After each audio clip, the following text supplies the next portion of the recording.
பராசக்தி 1960ஸ்ல இந்தி திணிப்புக்கு எதிராக தமிழ்நாட்டில் போராடின செலியன் பத்தின கதை தான் இந்த பராசக்தி படம். இந்த பராசக்தி ரிவ்யூக்கு போறதுக்கு முன்னாடி எல்லாருக்கும் advance happy Pongal wishes and happy Pongal holidays. எப்பவும் போல ஹலோ ஹாய் ஃப்ரெண்ட்ஸ், நான் தான் உங்க ஜெயராமகிருஷ்ணன் பேசுறேன். குட்டி மெசேஜ். உங்களுக்கு ஒரு விஷயம் நடக்கும்போதே தெரியும் இது தப்புன்னு, பட் ஆனால் அதை வாய்ஸ் அவுட் பண்ணாமல் இது எதுக்கு நம்ம டாலரேட் பண்ணிக்கலாம் அப்படின்னு பொறுத்துட்டு போயிடுவீங்க. பட் அந்த இடத்துல நின்று எதிர்த்து கேள்வி கேளுங்க. ஆப்போனண்ட்ல இருக்கிறவங்க நீங்கள் கேட்காத வரைக்கும் தான் அந்த தப்பை திருப்பி திருப்பி பண்ணிட்டு இருப்பாங்க.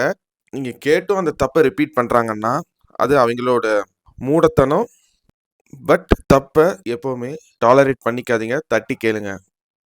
பராசக்தி இந்த படத்தை பொறுத்த வரைக்கும் 1960ஸ்ல இந்தி திணிப்புக்கு எதிராக செலியன் அப்புறம் அவரோட தம்பி சின்னதுரை இவங்க 2 பேரும் சேர்ந்து போராடின கதையை இப்போ இருக்கிற கமர்ஷியல் சினிமா ட்ரீட்மெண்ட் மூலியமா ஒரு ஹிஸ்டாரிக்கல் பொலிட்டிக்கல் டிராமா மாதிரி கொடுக்க ட்ரை பண்ணியிருக்காங்க டைரக்டர் சுதோ கொங்கோரா. படத்தோட பாசிட்டிவ் என்னன்னு கேட்டிங்கன்னா, இந்த படத்தோட செட் ஒர்க், முக்கியமா அந்த ட்ரெயின் செட்டப், இதுக்கு படத்தோட ஆர்ட் டைரக்டருக்கு ஒரு மிகப்பெரிய பாராட்டே கொடுக்கணும். அண்ட் அந்த டைம்ல யூஸ் பண்ண சில கோலி சோடாக்கள், கடைகள்ல விற்பனை ஆகிற பொருட்கள் எல்லாமே 1960s ஒரு கட்டத்துக்கிட்ட லைட்டா ஞாபகப்படுத்தும். ரெண்டாவது, இந்த படத்தோட டைலாக்ஸ் ரொம்ப பவர்ஃபுல்லான டைலாக்ஸ்னு சொல்றத விட பொலிட்டிக்கல் சட்டையரை ஓரளவுக்கு டீசெண்டா கன்வே பண்ணியிருக்கு.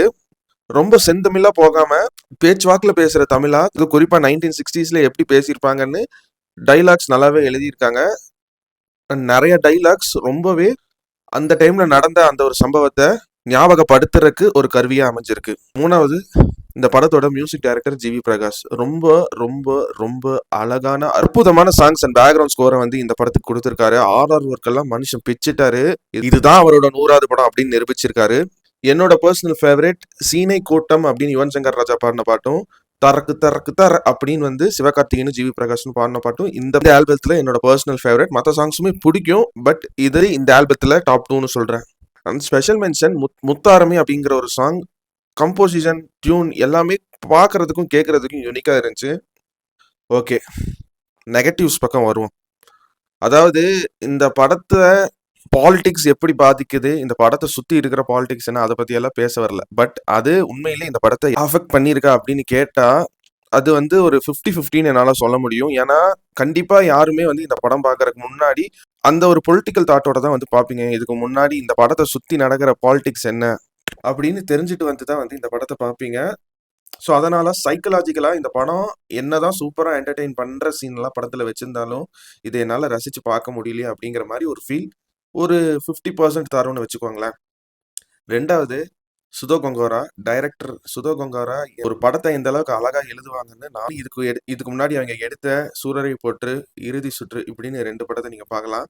ரொம்ப கம்மியா தான் படமே எடுப்பாங்க. அவங்க எழுதுற டைமிங் அதிகமா எடுக்கிறங்காட்டி படம் ஸ்டேஜிங்கா வரும்போது அந்த சீன்ல இருக்கிற அந்த எமோஷன் ரொம்ப அழகா டெலிவர் ஆகும்.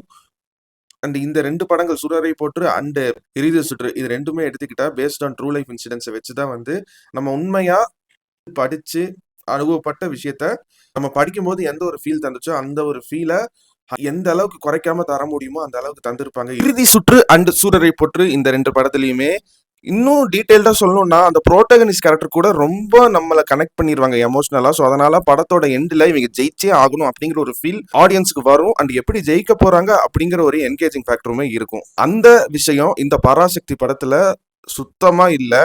அந்த எமோஷன் அண்ட் அந்த டிராமா ரொம்ப சட்டிலா, ரொம்ப ஃபிளாட்டா, என்டர்டைன்மெண்ட்டே இல்லாம தான் கட்டியிருக்கு.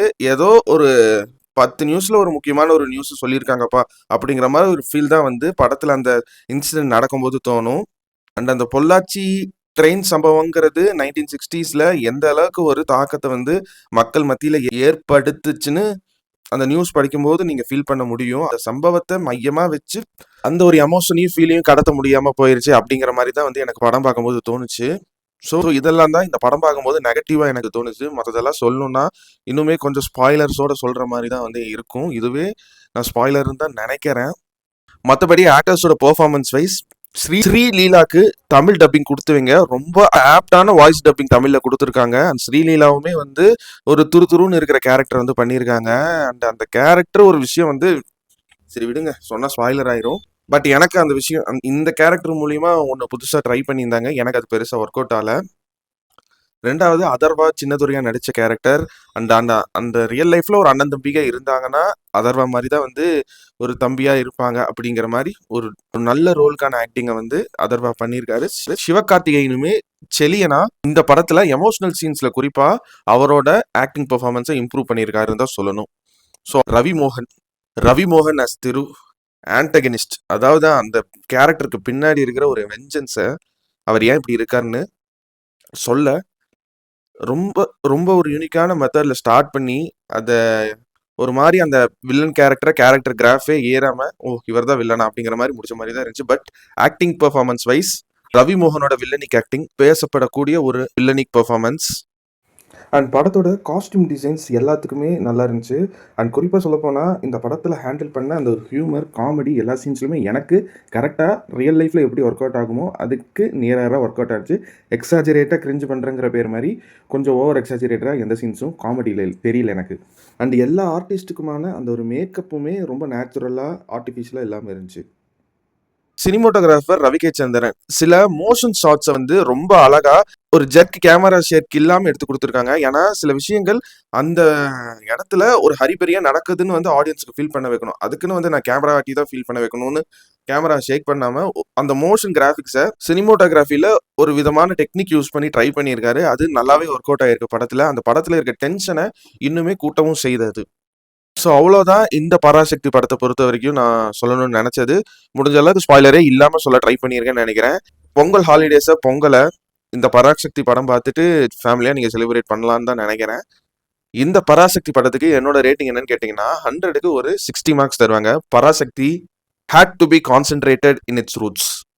அண்ட் நான் உங்களை இதே மாதிரி இன்னொரு சூப்பரான வீடியோவில் சந்திக்கிற வரைக்கும் எல்லாருக்கும் ஹாப்பி பொங்கல் ஹாலிடேஸ். அண்ட் நீங்களும் நல்லா இருங்க, எல்லாரையும் நல்லா வச்சிருங்க. அவ்வளோதாங்க விஷயம். நன்றி, வணக்கம், பை பாய்.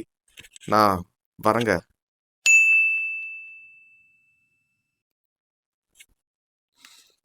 ஹாப்பி பொங்கல்.